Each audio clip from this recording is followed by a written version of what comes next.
વિદ્યાર્થી મિત્રો, હું દીપ પટેલ નેશનલ ઇન્સ્ટિટ્યૂટમાં આપનું ખૂબ જ હાર્દિક સ્વાગત કરું છું. ધોરણ 10માં આપણે પ્રકાશનું પરાવર્તન અને વક્રીભવન લઈને આવે છે અને એની અંદર ચર્ચા કરવાના છે. આજે બહુ મસ્ત ટોપિક છે, નવો બીજા નંબરનો ટોપિક વક્રીભવન. પરાવર્તન આપણે સંપૂર્ણ કરી ચૂક્યા છે. બે ખાલી નાના ક્વેશ્ચન બાકી હતા કે એની શરૂઆત કર્યા પછી તરત જ વક્રીભવન ચાલુ કરશું અને આજે પાછો ટોપિક લઈ લઈશું. બરાબર છે? તો આપણા બે ક્વેશ્ચન છે તમારા ચોપડીના પાના નંબર 171. ઓકે, બુકમાં 171 માં છે. ક્વેશ્ચન નંબર 1 છે કે 32 સેન્ટીમીટર વક્રતા ત્રિજ્યા ધરાવતા બહિર્ગોળ વક્રતા ત્રિજ્યા ધરાવતા બહિર્ગોળ અરીસાની કેન્દ્ર લંબાઈ શોધો.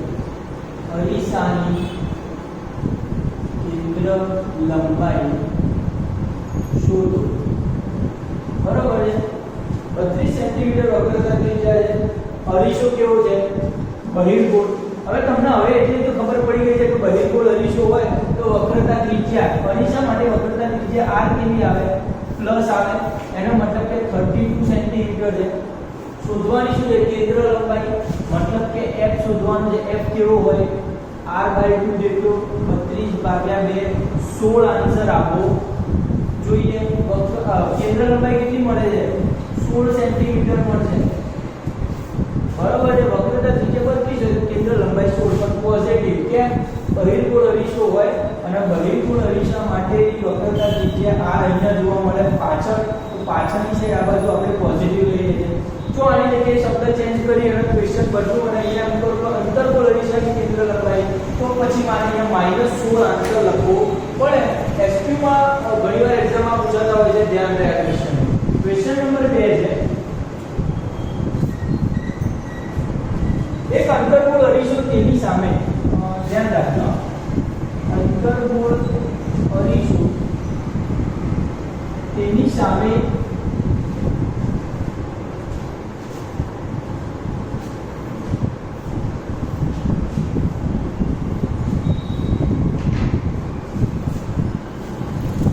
તેની સામે 10 સેન્ટીમીટર અંતરે રાખેલ 10 સેન્ટીમીટર અંતરે રાખેલ વસ્તુનું 3 ગણું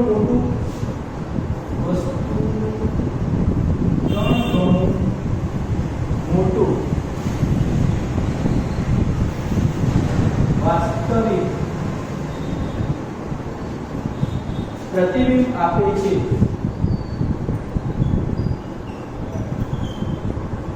તો પ્રતિબિંબનું સ્થાન ક્યાં હોય? બરોબર. કોન્સન્ટ્રેશન કેવી રીતે કરવાનું સવાલ ઉપર ધ્યાન રાખજો. વિજ્ઞાનમાં અરીસો કયો છે? અંતર્ગોળ. 6 કેસ ખાલી 6 કેસની જ વાત આવશે. અંતર્ગોળ અરીસો એટલે પેલા 6 કેસ આપણે ભણ્યા છે. 6 કેસની અંદર પ્રતિબિંબ કેવું મળે? વાસ્તવિક. એનો મતલબ કે છેલ્લો કેસ નહીં લેવાનો. ક્લિયર છે? પહેલા 5 કેસ લેવાના. પ્રતિબિંબ કેવું છે? મોટું. તો પહેલા 3 કેસ નહીં આવે. પહેલા 3 કેસમાં કેવું પ્રતિબિંબ આવતું હતું? વસ્તુ પર બિંદુ હોય વસ્તુ કરતા નાનું અને વસ્તુ જેટલું c સુધીમાં. એનો મતલબ કે કેસ કયો આવે? ચોથો અને પાંચમો કેસ આવશે અંતર્ગોળ અરીસાનો. જોઈ લો આકૃતિ ચોથા અને પાંચમા કેસની. અંતર્ગોળ અરીસા મોટું અને વાસ્તવિક પ્રતિબિંબ માટે ચોથો અને પાંચમો કેસ આવે. હવે શું કહે છે કે અંતર્ગોળ અરીસાની 10 સેન્ટીમીટર અંતરે રાખેલ વસ્તુ, આ 10 સેન્ટીમીટર અંતરે કોઈ વસ્તુ રાખે છે, એનું 3 ગણું મોટું પ્રતિબિંબ. હવે ચોથા અને પાંચમા કેસમાં શું હતું ખબર છે? મોટા પ્રતિબિંબ મળતા હતા, પણ એક ચોથા નંબરમાં મળતું હતું અનંત અંતરે અને પાંચમા નંબર ઉપર મળતું c થી દૂર મળતું હતું. તો એનો મતલબ કે આ કેસમાં અનંત અંતર તો હોય નહીં. કે કારણ કે માત્ર 3 ગણું મોટું પ્રતિબિંબ મળે. બરોબર છે? જેટલો અનંત અંતર વાળો કેસ હતો એની અંદર તો ખૂબ જ મોટું પ્રતિબિંબ મળતું હતું. આમાં કેટલું છે? માત્ર 3 ગણું મોટું. એનો મતલબ એમ કે આ જે પ્રતિબિંબ છે એ આ c હશે એના કરતા થોડું દૂર હશે. એટલે આનું પ્રતિબિંબ ક્યાં મળે? c થી દૂર પ્રતિબિંબ મળે. આ એવો કેસ છે. બરોબર? અંતર્ગોળ અરીસો c થી દૂર પ્રતિબિંબ મળે એવો કેસ છે કે જેમાં 3 ગણું મોટું વસ્તુનું વાસ્તવિક પ્રતિબિંબ આપતું હોય. ક્લિયર? વસ્તુ છે, આ વસ્તુ તમારા દિમાગમાં રહેવું જોઈએ. કેવી રીતે કરવાનું? પહેલા તો અંતર બોલવાનું. પછી શું કહે છે? વાસ્તવિક છે. પછી શું કહે છે? મોટું પ્રતિબિંબ આપે છે 3 ગણું. તો એના ઉપરથી આપણે એક જ એવું હતું સીધી દૂરવાળા કેસમાં, તો જેમાં પ્રતિબિંબ આ રીતે મળતા હતા. બરોબર છે. હવે ચર્ચા કરવાના છે આપણું મસ્ત ટોપિક છે અને એનું નામ છે વક્રીભવન. પરાવર્તન શીખી ગયા. શું છે ખબર પડી ગઈ? પરાવર્તનમાં એવા કિરણો કે જે શું છે કોઈ સપાટી પર અથડાયા પછી પાછા ફરતા હોય તેને પરાવર્તન નામ આપ્યું છે. અને જો એ સપાટી ઉપરથી આરપાર નીકળી જાય તો એને કેવું નામ આપીએ છીએ આપણે? વક્રીભવન. એનું સરસ મજાનું ઉદાહરણ કેવું હોઈ શકે? તો સમજી લો કે તમારી પાસે કોઈ ગ્લાસ છે, બરોબર છે, એ કોઈ સરસ ગ્લાસ, એની અંદર પાણી ભરેલું હોય અને પેન્સિલ મૂકવામાં આવે તો તમે એનો અનુભવ કરી શકો. આ રીતે પેન્સિલ મૂકી હોય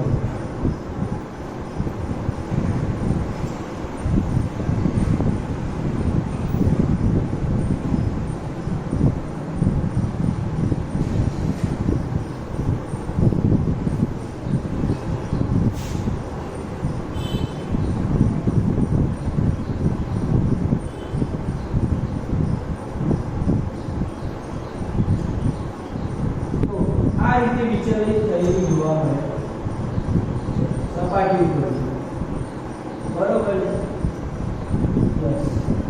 પેન્સિલ આ રીતની મૂકેલી હોય જે સપાટી પર આટલી વિચલિત થયેલી જોવા મળે છે. એનો મતલબ કે હવામાં અલગ દેખાય છે, પાણીની અંદર આ પેન્સિલ થોડીક વળેલી દેખાય છે. આપણે આનો અનુભવ કરી ચૂક્યા છે. બરોબર છે. તો આ કઈ ઘટના છે? તો વક્રીભવનની ઘટના છે. અહીંયા જે ઉપરનું માધ્યમ હતું અહીંયા હવા હતી, અંદર પાણી છે. એનો મતલબ કે આપણે જ્યારે પ્રકાશ આવે છે ત્યારે એનો મતલબ કે પ્રકાશ અહીંયા હવામાંથી આવી રહ્યો છે અને અહીંયા પ્રકાશ ક્યાંથી આવી રહ્યો છે? પાણીમાંથી. તો જ્યારે પાણીમાંથી પ્રકાશ આવી રહ્યો છે ત્યારે પ્રકાશ સીધો આવી જતો નથી અને એના કારણે અહીંયા વક્રીભવનની ઘટના બને છે. ક્લિયર વાત છે? બરોબર છે. વધુ સારા કોન્સેપ્ટ દ્વારા સમજે વક્રીભવનની ઘટના. જેમ કે બીજું એક મસ્ત ઉદાહરણ લઈએ કે જો કોઈ ડોલ લઈ લેવામાં અને ડોલની અંદર તમને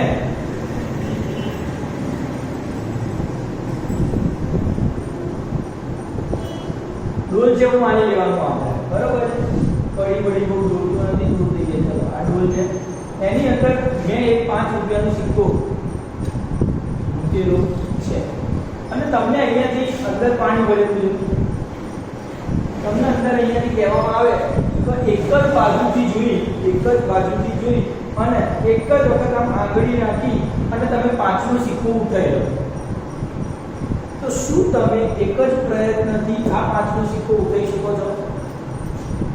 ટ્રાય કરો ઘરે, નવરાશ છો ત્યારે. બરોબર છે. એનો જવાબ ના હશે. તમે એક જ બાજુથી જોઈ અને 5નો સિક્કો સીધો લઈ શકતા નથી. કારણ શું છે ખબર છે? કારણ માત્ર એટલું જ કે તમને જે અહીંયા ઉપરથી જે સિક્કો આંખ દ્વારા દેખાતો હોય છે ને, ઓરિજિનલ એ સ્થાનમાં સિક્કો હોતો જ નથી. એ સિક્કો હોય છે અલગ જગ્યાએ અને તમને દેખાય છે અલગ જગ્યાએ પરાવર્તનની અને વક્રીભવનની ઘટનાના કારણે, અને જેથી તમે સિક્કો તરત એક જ સમયે લઈ શકતા નથી. બરોબર છે. બીજું એક સરસ મજાનું ઉદાહરણ કે બગલો જે છે તે પાણીમાં માછલીઓનો શિકાર કરતો હોય છે. બરોબર છે. તો સમજી લો કે આખો દિવસ એ પાણીમાં જ હોય છે અને શું કે માછલીઓનો શિકાર કરતો હોય છે. તો એ માછલીઓને આખો દિવસ કાકા જ કરતો હશે એવું લાગે તમને? શું લાગે? ખરેખર એ આખો દિવસ એ પ્રેક્ટિસ કરતો હોય છે. એના હાથમાં દર વખતે શિકાર આવતો નથી. એ ઘણો પ્રયત્ન કરે પછી માંડ એના હાથમાં એકાદ શિકાર ખાવા મળે છે અને એના કારણે તમે એના પાણીમાં જોવા માટે. હવે એના હાથમાં શિકાર કેમ આવતું નથી? તો એનું કારણ એ છે કે સમજી લો બગલો છે એ પાણીમાં જોવે છે, ત્રાસી નજરે અંદરથી માછલી જઈ રહી છે. બરોબર. તો માછલી ઓરિજિનલ જે સ્થાને હોય એના કરતા બગલાના અલગ સ્થાને દેખાય છે અને એનાથી ચાંચ મારે છે તો ત્યાં માછલી હાથમાં આવતી નથી. તો આ એક પરફેક્ટ લોજિક છે. વક્રીભવનની ઘટનાના કારણે એને માછલી કોઈ ચોક્કસ જગ્યાએ દેખાતી નથી, જે શિકાર કરી શકતો નથી. નથી. તો આ ખરેખર આમ થાય છે શું? આ બધી ઘટનાઓમાં ડોળ આડી લાગતી છે ખુરશી. ચલો, આ બધી ઘટનાઓમાં થાય છે શું? તો ધારો કે કોઈ પ્રકાશ જ્યારે અહીંયાથી પસાર કરવામાં આવે,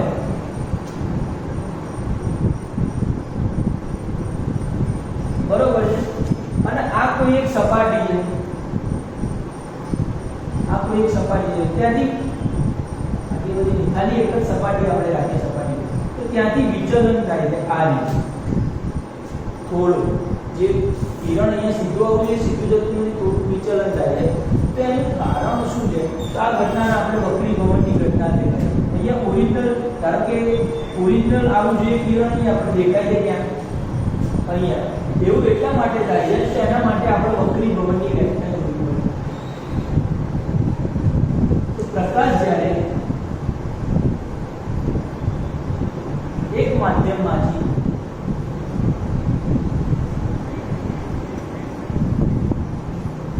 બીજા માધ્યમમાં પ્રવેશ કરે છે,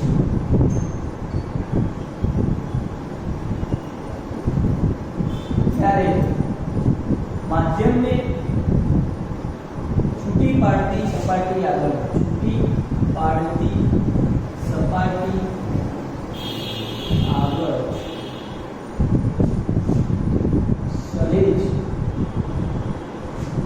ત્યારે પ્રકાશ, અહીંયા વચ્ચે શબ્દ વાપરો, ત્યારે પ્રકાશ માધ્યમને છૂટી પાડતી સપાટી આગળ સહેજ વાંકો વળે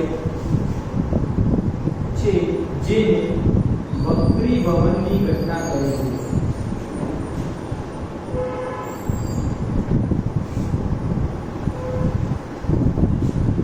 બરોબર છે. અને આ વાંકા વળવાની ઘટના પ્રકાશના માધ્યમ અને પ્રકાશના વેગ ઉપર આધાર રાખે છે. ક્લિયર કટ મગજમાં ફીટ કરો. વક્રી ભવનની ઘટના શું છે કે જ્યારે કોઈ પ્રકાશનું કિરણ આ કોઈ એક માધ્યમ છે, માધ્યમ નંબર 1, માધ્યમ 1 આ છે માધ્યમ 2, માધ્યમ 1 માંથી માધ્યમ 2 માં પ્રવેશ કરે છે, ત્યારે બંને માધ્યમને છૂટી પાડતી સપાટી આગળ થોડુંક શું કહે છે, વાંકું પડે છે, તો વિચલિત થાય છે. તે વાંકા વળવાની જે ઘટના છે એને આપણે શું નામ આપ્યું છે? વક્રી ભવન નામ આપ્યું છે. બરોબર છે. આ વાંકા વળવાની ઘટના શાના ઉપર આધારિત છે? કે માધ્યમ અલગ અલગ છે એના ઉપર.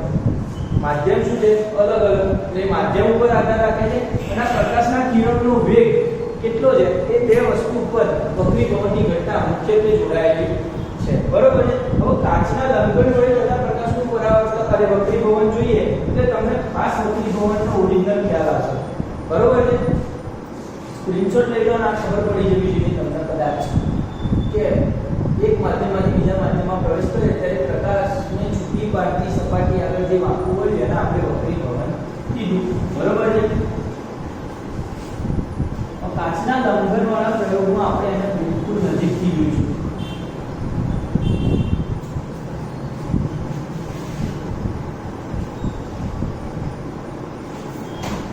સમજી લો કે આ કોઈ કાચનું લંબન છે.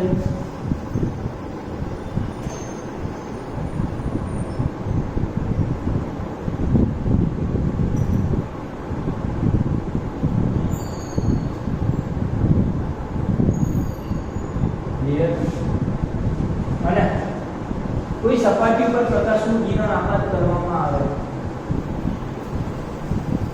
આ સપાટી પર પ્રકાશનું કિરણ આપાત થયું. બરોબર છે. ખરેખર આ પ્રકાશનું કિરણ જો કોઈ આ માધ્યમ, આ શું છે? લંબઘન છે, કાચનું લંબઘન, કાચનું લંબઘન છે. આ પ્રકાશનું કિરણ ખરેખર ક્યાં આવવું જોઈએ? તો આવું આવવું જોઈએ. સીધું દેખાય છે? યસ. ઓકે, સરસ આવ્યું. ચલો, આ પ્રકાશનું કિરણ આ રીતે સીધું આવવું જોઈએ. જો આ વચ્ચે વાળો કાચનું લંબન ના હોય તો ખરેખર શું થાય છે? તો વક્રી ભવનની ઘટના, એનો મતલબ કે અહીંયા એક લંબ હોય, આ સપાટીનું જે લંબ કહેવાય છે એનું નામ આપો n n ડેશ. તો સપાટીને સીધી પાડતી સપાટી આગળ આ n ડેશ જે છે એની આગળ શું થશે તો કે લંબ તરફ થોડું વાંકું રહેશે. આ કિરણ આમાં ક્લિયર વાત છે. એનો મતલબ કે પ્રકાશનું કિરણ સુધી માધ્યમ બદલાયું એટલે વાંકું વળ્યું છે, વક્રી ભવનની ઘટના થઈ. પછી શું થાય છે કે પછી ફરતી અહીંયા એક લંબ હશે, આ સપાટીનું લંબ હશે, બરોબર છે. એનું નામ આપો m ડેશ. તો અહીંયા જ્યારે ઘટ માધ્યમમાંથી પાતળા માધ્યમમાં પ્રવેશ કરે છે, મતલબ કે કાચમાંથી જ્યારે હવામાં આવે છે ત્યારે શું થાય છે, આ શું હતું લંબથી તરફ લંબ તરફ વાંકું વળ્યું હતું અને આ ક્યાં જાય છે લંબથી દૂર વાંકું વળે છે. ક્લિયર છે. આ પ્રકાશના કિરણ છે. હવે આમાં સૌથી પહેલા આ જે સપાટી છે એનું નામ આપો AD, આનું નામ આપો CD. આ પ્રકાશનું કિરણ છે આ EF પ્રકાશનું કિરણ. જ્યાં છેદે છે ત્યાં O નામ આપો, અહીંયા જ્યાં છેદે છે ત્યાં OS નામ આપો, બરોબર છે. આ જે O થી OS વાળું કિરણ અને OS થી અહીંયા નામ આપો GH, EF, G અને H. અને આ જે આ સપાટી આ નામ હતું આ જે કિરણ છે એને LM નામ આપો, બરોબર છે. તો તમે શું જોયું હતું કે કાચના સંઘન વડે જે વક્રી ભવન થયું એની અંદર આ જે આપાત કિરણ અને આ જે બીજું કિરણ છે એ બંને કેવા આવ્યા છે સમાંતર આયા. What is the reason? સૌથી પહેલા તમારે આની થિયરી લખી એટલે શું કહેવાનું કે કોઈ કાચના લંબન વડે થતી પ્રકાશની વક્રી ભવનની ઘટના નીચે પ્રમાણે છે. અહીં EF એ કોઈ પ્રકાશનું આપાત કિરણ છે અને એ એવી સપાટી ઉપર આપાત થાય છે. O બિંદુ આગળ લંબ આવેલો છે અને એ લંબ આગળ એટલે કે O બિંદુ આગળ વક્રી ભવનની ઘટના થાય છે અને વક્રી ભવનના કારણે એ આપાત કિરણ EF છે એ લંબ તરફ થોડું વાંકું વળે છે અને મને મળે છે વક્રીભૂત કિરણ O ડેશ. શું મળ્યું?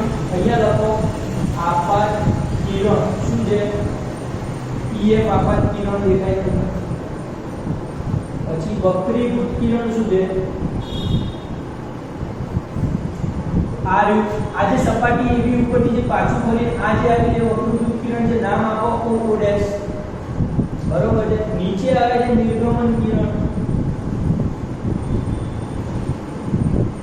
શું નામ આપશો નિર્ગમન કિરણ? તો આ રહ્યું GH કિરણ છે જે આ સીડી સપાટી ઉપરથી પાછું વક્રી ભવન પામ્યું છે તો એના આપણે શું નામ આપ્યું છે નિર્ગમન કિરણ નામ આપ્યું છે. ત્રણ પ્રકારના કિરણ યાદ રહીએ, બરોબર છે.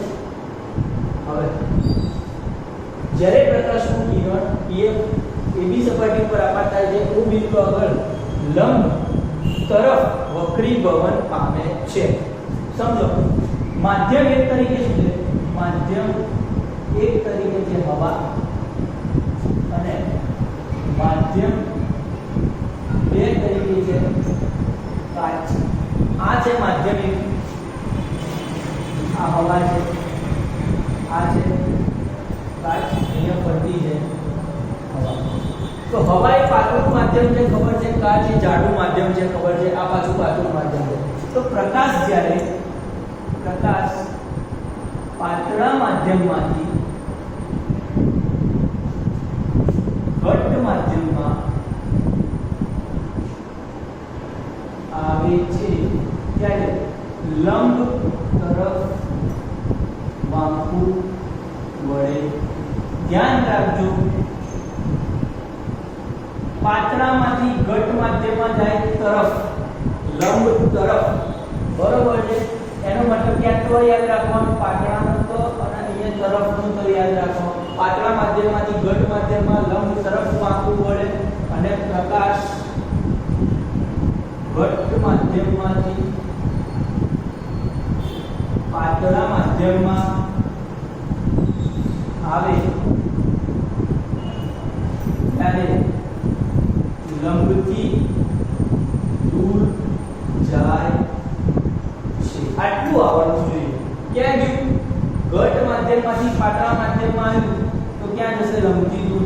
તો અહીંયા જુઓ આ કિરણ છે વક્રતૃત કિરણ 4 પાતળા માધ્યમમાંથી ઘટ માધ્યમ આવ્યું તો આ જે લંબ હતો n n' એની બાજુ આવ્યો. આ ઓરિજિનલ કિરણથી ક્યાં નમ્યું? લંબ તરફ નમે છે, બરોબર છે.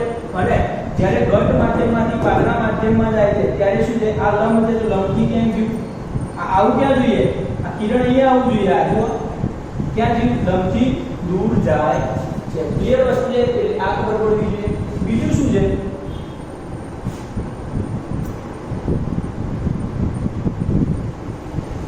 આગળનો મુદ્દો જોઈએ. આપણા આકાશ કિરણ, વક્રીભૂત કિરણ અને નિર્ગમન કિરણમાં ખબર પડી. નીચે એક લોજિક છે કે નિર્ગમન કિરણ અને આપાત કિરણ. આ જો પેલું આપાત કિરણ હતું એ તો ઓલરેડી એક છે અને આ છે નિર્ગમન કિરણ. તો બંને કેમ સમાન કરે?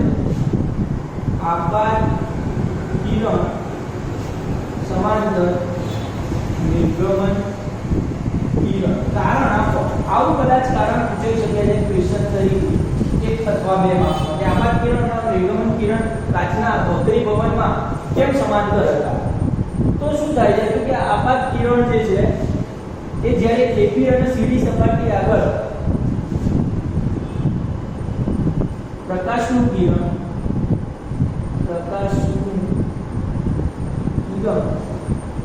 AB અને CD સપાટી આગળ સમાન માત્રામાં અને અલગ અલગ દિશામાં વક્રીભવન પામે છે.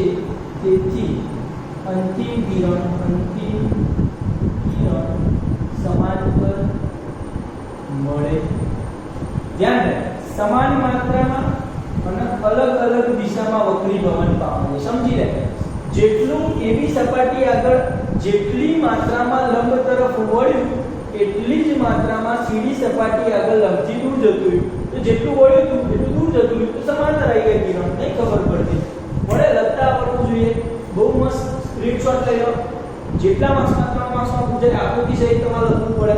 આકૃતિ આવડવી જોઈએ, એકવાર પ્રેક્ટિસ કરવી જરૂરી છે, બરોબર છે. આટલું આવડે એટલે તમે આમાં ઘણું બધું લખી શકો છો. ક્લિયર છે? કમ્પ્લીટ કોન્સેપ્ટ આગળ જઈએ આપણે. પ્રકાશના વક્રીભવનના નિયમો ભણવાના છે.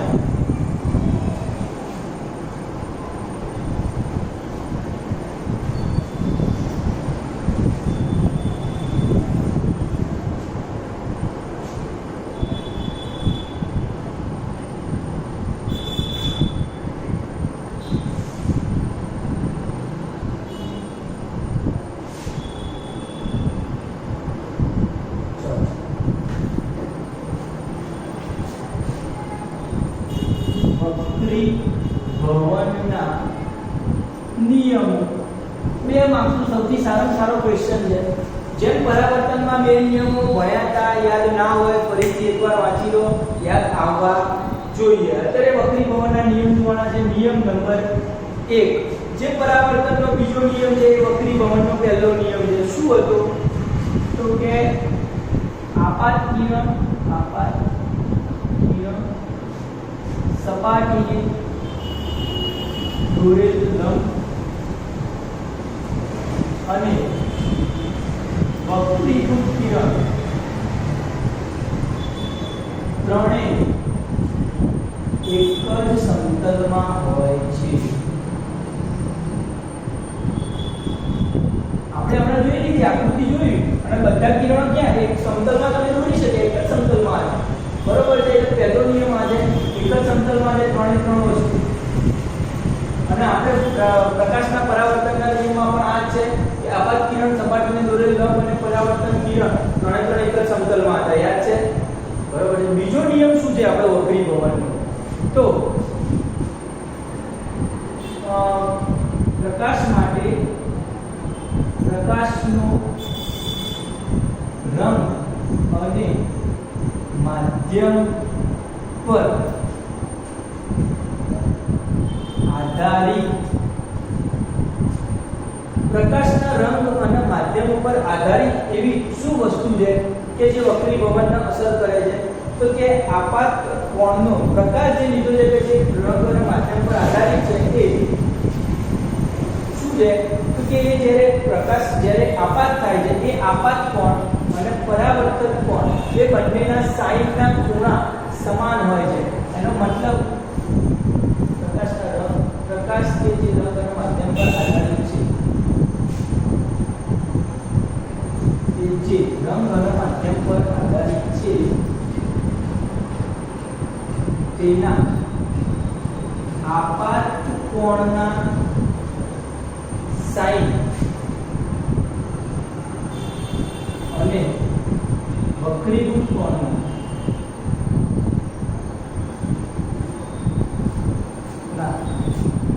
સાઈન સમાન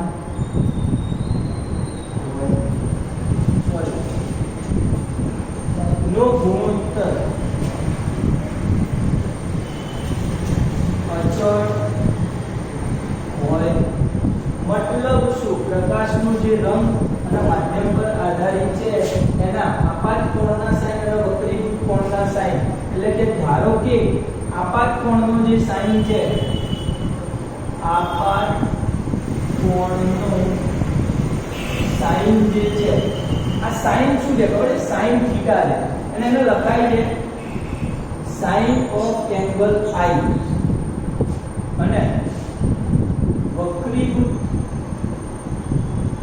કોણનો સાઈન એ છે સાઈન ઓફ આર આની અંદર બહુ ના ઉતરશો ગણિત છે લગભગ આપણે ત્રિકોણમિતિમાં ગણિતમાં ધોરણ 10 માં ત્રિકોણમિતિમાં sin થીટા cos થીટા આ બધા વિધેયની આપણે ચર્ચા કરીશું એક પ્રકારના વિધેય છે બરોબર છે જેની ગણિતમાં ચર્ચા કરીશું અત્યારે માત્ર નામ યાદ રાખો sin અને અંદર જે દર્શાવેલો છે એ ખૂણો છે i એનો મતલબ એમ કે સમજી લો કે અહીંયાથી પ્રકાશનું કિરણ આપાત થયું છે આ લંબ છે એટલે લંબ સાથે બનાવેલો ખૂણો આપાત કોણ આ વક્રીભવન પામ્યું તો વક્રીભૂત કોણ એટલે આને i કહેવાય અને આને r કહેવાય ક્લિયર વસ્તુ છે તો એનો મતલબ કે sin નો i એટલે કે sin i upon sin r બંને કેવા હોય છે એનો ગુણોત્તર કેવો છે અચળ આ નિયમ છે પ્રકાશ કે જે રંગ અને માધ્યમ પર આધારિત છે આટલું નહીં લખો તો પણ ચાલશે રંગ અને માધ્યમ પર આધારિત છે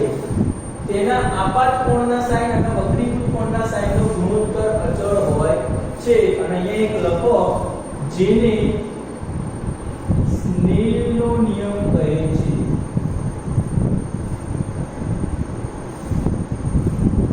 સ્નેલ લખો તો ચાલે સ્નેલ લખો તો ચાલે ઇંગ્લિશ શબ્દ છે બરોબર છે પ્રોનાઉન્સિએશન અલગ અલગ થશે સ્નેલનો નિયમ કહે છે ક્લિયર સ્નેલનો નિયમ એક વાક્યમાં પૂછાય તો શું લખવાનું આપાત કોણના સાઈન અને વક્રીભૂત કોણના સાઈનનો ગુણોત્તર અચળ રહે છે કે જે સ્નેલનો નિયમ આપાત કોણનો સાઈન sin i હોય વક્રીભૂત કોણનો સાઈન sin r હોય તો બંનેનો ગુણોત્તર sin i upon sin r બરાબર અચળ બે માધ્યમ બે નિયમ છે બે માર્ક્સમાં ખાસ ઘણીવાર પૂછાતા હોય છે તો ધ્યાન રાખજો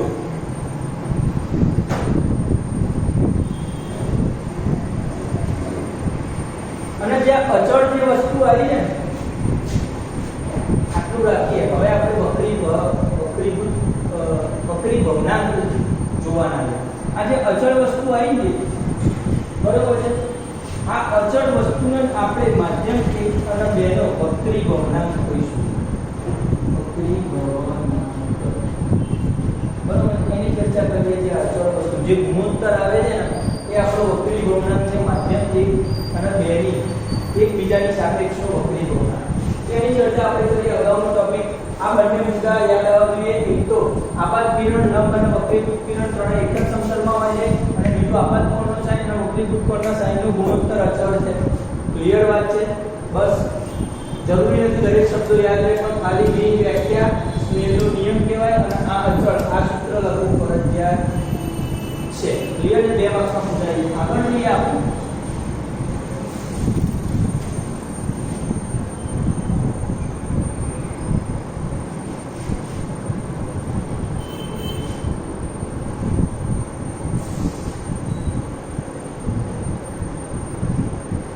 જે અગાઉનો ક્વેશ્ચન તો અગાઉનો ક્વેશ્ચન જે આપણો ટોપિક વક્રી ભવનાંક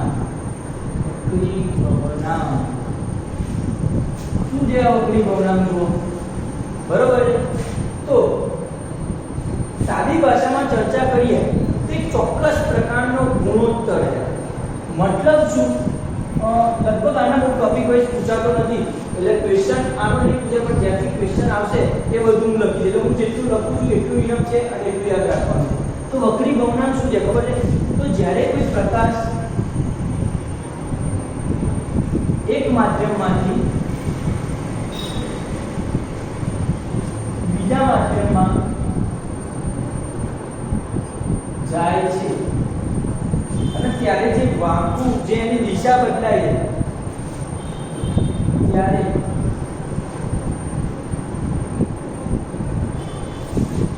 તેની દિશા બદલાય છે તેનું પ્રમાણ કેટલા ઊંચે દિશા બદલાશે, જે દિશા બદલાઈ છે એની કેટલા ઊંચે દિશા બદલાય છે તેનું પ્રમાણ વક્રી ભવનાંક છે. પડી ખબર? માધ્યમ એકમાંથી પ્રકાશનું કિરણ આવ્યું અને કેટલા ઊંચે અહીંયા વક્રી ભવન થશે, તો આ જે દિશા આમ આવવું જોઈએ, આ વક્રી ભવન થયું થોડું, બરોબર ને?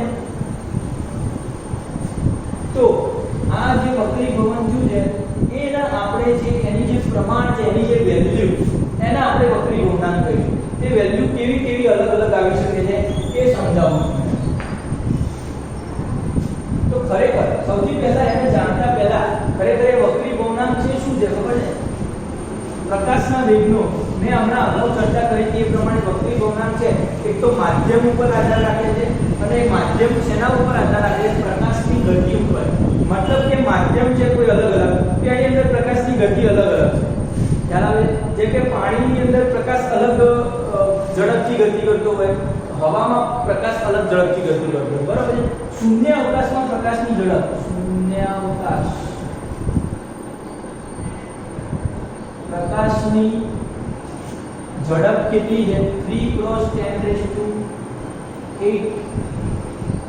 મીટર પર સેકન્ડ. 1 સેકન્ડમાં આટલા મીટર કાપે છે અંતર. શૂન્ય અવકાશમાં પ્રકાશની ઝડપ છે અને એવરેજ હવામાં પણ શૂન્ય અવકાશ જેટલી લેવામાં આવે. ખરેખર શૂન્ય અવકાશ કરતાં થોડી ઓછી ઝડપ છે હવામાં પ્રકાશની, બરોબર છે? પછી જેમ જેમ ધારો કે પાણીમાં જઈએ, કાચમાં જઈએ, તો એની પ્રકાશની જે ઝડપ છે પાણીમાં ઓછી થતી જાય, કાચમાં એના કરતાં ઓછી, હીરામાં બહુ ઓછી હોય પ્રકાશની ઝડપ. તે પ્રકાશની ઝડપ ઉપર વક્રી ભવનાંક ખૂબ જ આધાર રાખે છે. કેમ એવું છે? તો એના માટે એક આપણો ટોપિક જોઈએ. ટોપિક કેવો છે? આપણે થોડું હોશિયાર કામ કરીએ.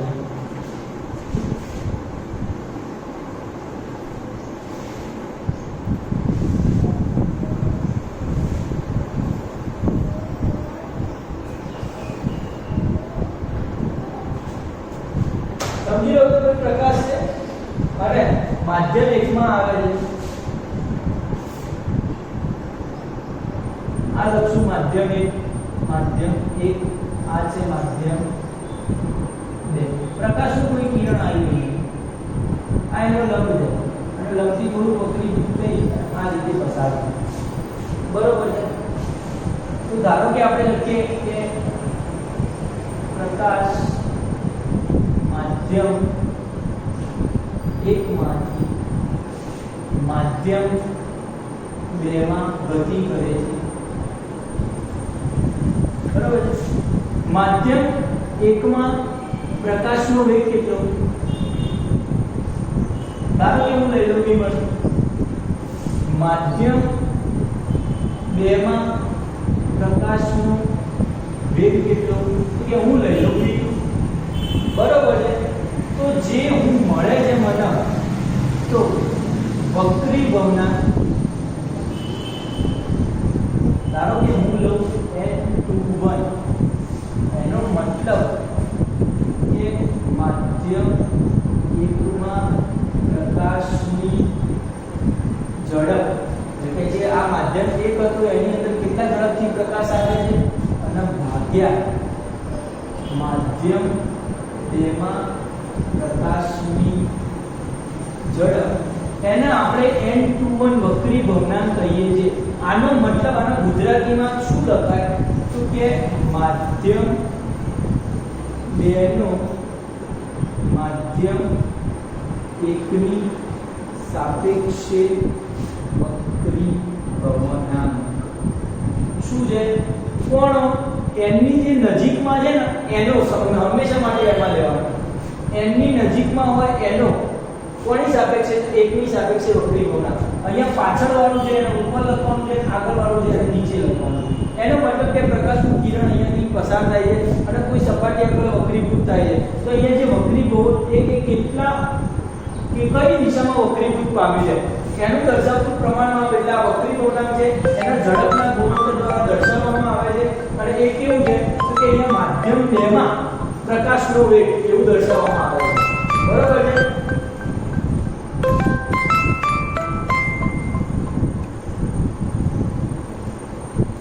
માધ્યમ 2 નો પ્રકાશનો માધ્યમ 2 માં પ્રકાશમાં એ કેટલું વક્રીભૂત પામ્યું છે એ દર્શાવે છે. એટલા માટે અહીંયા લખાય છે કે 2 નો વક્રીભવનાંક કેમાં? માધ્યમ 1 ની સાપેક્ષે. શું છે? માધ્યમ 2 નો વક્રીભવનાંક માધ્યમ 1 ની સાપેક્ષે. એટલે એની જે નજીક હોય એને લખવાનું છે. લખાય છે કેવી રીતે? તો માધ્યમ 1 માં પ્રકાશની ઝડપ તો માધ્યમ 1 માં ઉપર અને આગળ વાળું છે નીચે. બરોબર છે? ધારો કે હું એવું રાખું માધ્યમ 1 તરીકે મારા હોય સમજી લો હવા એર અને માધ્યમ 2 માં હોય વોટર. તો મારે વક્રીભવનાંક શું લખવું પડે? તો કે મારા 2 નો વક્રીભવનાંક લખવો જોઈએ બીજા માધ્યમનો. એનો મતલબ કે વોટરનો કોની સાપેક્ષે? એરની સાપેક્ષે. એટલે આવું લખાય. તો આને ગુજરાતીમાં લખીએ તો કે પાણી કહેવાય. પહેલા લખવાનું હવામાં પ્રકાશનો વેગ. અને આ એર છે એટલે પહેલા લખવાનું અને નીચે લખવાનું પાણીમાં પ્રકાશનો વેગ. આ રીતે લખવું પડે. ક્લિયર વસ્તુ છે. એટલે તમને વક્રીભવનાંકમાં સમજ પડી જાય. વક્રીભવનાંક શું છે તો કે પ્રકાશની જે ઝડપ જે દર્શાવે છે અને એ ઝડપ દ્વારા જે કેટલા દિશામાં વાંકવું વળે છે એનું પ્રમાણ દર્શાવતું ચોક્કસ માપ છે. અને એના ઝડપના ગુણોત્તર દ્વારા લખી શકાય છે કે અહીંયા કેટલી ઝડપ હતી પ્રકાશની અને પછી માધ્યમ બદલાયા પછી એની ઝડપ કેટલી થઈ. તો એનો જ્યારે ભાગાકાર કરવામાં આવે તો આપણને કેટલા આ માધ્યમ બદલાયા પછી કેટલું વાંકવું વળશે એ આપણને ખબર પડી જશે. ખ્યાલ આવે? યસ. એટલે આ એ વસ્તુ છે. હવે આ વસ્તુમાં ખાસ ધ્યાન રાખજો. એક S2 પૂછાયું કે જ્યારે આ કન્ડિશનમાં માધ્યમ 1 ની સાપેક્ષ માધ્યમ 1 ની જગ્યાએ આપણે હવા લઈએ. માધ્યમ 1 તરીકે હવા એ શૂન્યાવકાશ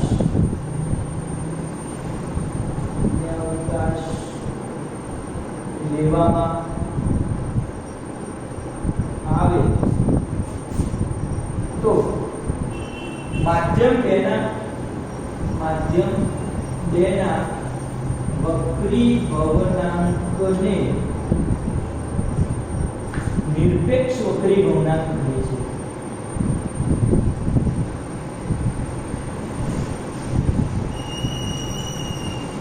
બરોબર. માધ્યમ 2 જે છે ને એ ગમે તે હોય કોઈ ચિંતા નહીં. આ માધ્યમ 2 ગમે તે હોય પણ જો માધ્યમ 1 છે આ હવે પૂછું છું માધ્યમ 1 જો હવા હોય મગજમાં ફિટ કરો તો એર હોય માધ્યમ 1 તરીકે હવા હોય અથવા તો શૂન્ય હોય. બરોબર છે? કારણ કે બંને અત્યારે આપણે પ્રકાશની ભાષામાં સેમ લેશું કે જો હવા હોય અથવા તો શૂન્ય હોય માધ્યમ 1. માધ્યમ 2 ગમે તે માધ્યમ 1 જો હવા અથવા તો શૂન્ય અવકાશ હશે તો એના માધ્યમ 2 ના વક્રીભવનાંકને આપણે શું કહીશું? આજે માધ્યમ 2 નો જે વક્રીભવનાંક આ લખીશું આને આપણે શું કહીશું? નિરપેક્ષ વક્રીભવનાંક કહીશું. ક્યારે? જ્યારે માધ્યમ 1 તરીકે શું હોય? હવા. એનો મતલબ સાદી ભાષામાં આની વ્યાખ્યા લખવી તો શું લખવાની? શું લખાય આમાં? નિરપેક્ષ વક્રીભવનાંકની વ્યાખ્યા ઝડપથી બોલો. વિચારો જલ્દી. હવાની સાપેક્ષે માધ્યમના વક્રીભવનાંકને બરોબર છે? હવાની સાપેક્ષે માધ્યમ તરીકે હવા એટલે હવાની સાપેક્ષે માધ્યમના વક્રીભવનાંકને આપણે શું કહી શકીએ છીએ? નિરપેક્ષ વક્રીભવનાંક કહીએ છીએ. સ્ક્રીનશોટ લઈ લો, કામ લાગશે. આગળ જઈએ.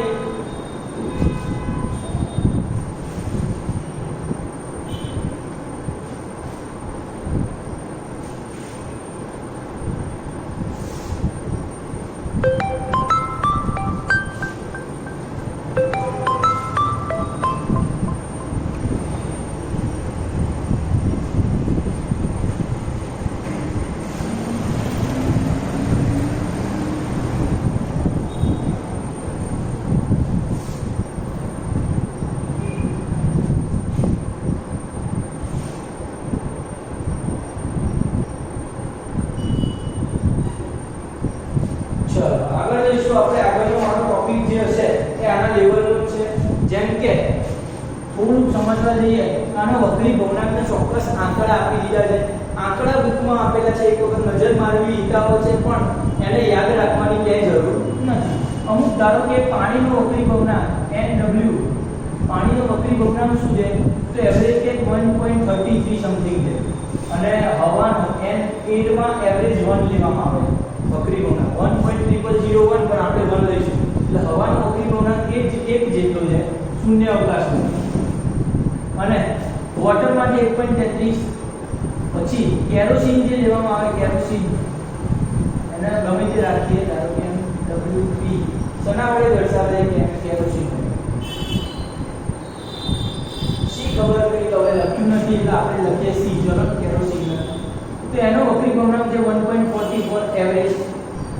કાચનો જે વક્રી ભવનાંક કહીએ ક્રાઉન ગ્લાસ, તો એ કાચનો વક્રી ભવનાંક કંઈક 1.52 ની સમથિંગ છે.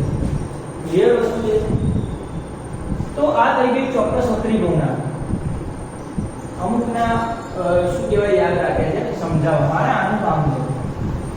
એક તો આ ગ્લાસ કેરોસીન અને વોટરનું કામ સમજી લો. વક્રી ભવનાંક કોનો વધારે વિચારો? આ જો વક્રી ભવનાંક વધારે, કેરોસીનનો વધારે છે પાણી કરશે, બરાબર. હવે આપણને એટલી ખબર છે કે દળ ઘનતા જે કહેવામાં આવે, દળ ઘનતા. દળ ઘનતા એટલે કોની વાત છે તો કે દળ ભાગ્યા કદ. એવી ઘનતા કે જેમાં સૂત્ર વપરાય છે દળ ભાગ્યા કદ. એનો મતલબ કે જે થિકનેસ આવે, જાડાઈ, એને આપણે શું કહીએ ઘનતા. જેમ કે સાદી ભાષામાં વાત કરીએ કે પાણી કરતા ઘીની ઘનતા વધારે, ખ્યાલ આવે? બસ એ ઘનતાની વાત છે, એને દળ ઘનતા કહે. તો આ દળ ઘનતામાં પાણી કરતા કેરોસીનની ઘનતા કેવી છે? ઓછી છે. મતલબ કે પાણી કરતા કેરોસીન આપણે જોઈએ પાતળું લાગે, પાતળું કેરોસીન, એનો મતલબ કે પાણી કરતા કેરોસીનની ઘનતા ઓછી છે. પણ જે વક્રી ભવનાંક છે, વક્રી ભવનાંક એ છે કે પાણી કરતા કેરોસીનનું વધુ છે. સમજી લો, અહીંયા અપવાદ છે, બહુ ગજબ વસ્તુ છે કે પાણી કરતા કેરોસીનનું સારું વક્રી ભવનાંક વધુ છે. એનો મતલબ કે વાંકો વળે, સમજી લો, શહેરમાં હોય તો પ્રકાશ જે કિરણ પસાર થાય એના કરતા ગ્લાસમાં થાય વધારે વાંકું વળતું હોય, કારણ કે ગ્લાસ જાડો છે, બરોબર છે. પાણી હોય તો એમાં થોડું વક્રી ભવન થતું, કારણ કે હવા કરતા પાણી થોડું જાડું વાતાવરણ ધરાવે છે અને જેથી વક્રી ભવન થાય છે. તો આમાં તો પાણી કરતા કે કેરોસીન પાછું હતું, તો પછી કેમ કેરોસીનનો વક્રી ભવનાંક વધુ આવે? તો એનું કારણ છે કે અહીંયા દળ ઘનતાની જરૂર નથી, પ્રકાશીય ઘનતા લેવામાં આવે છે. પ્રકાશીય ઘનતા પડે છે ખબર? શબ્દ નવો છે પણ મજા આવશે.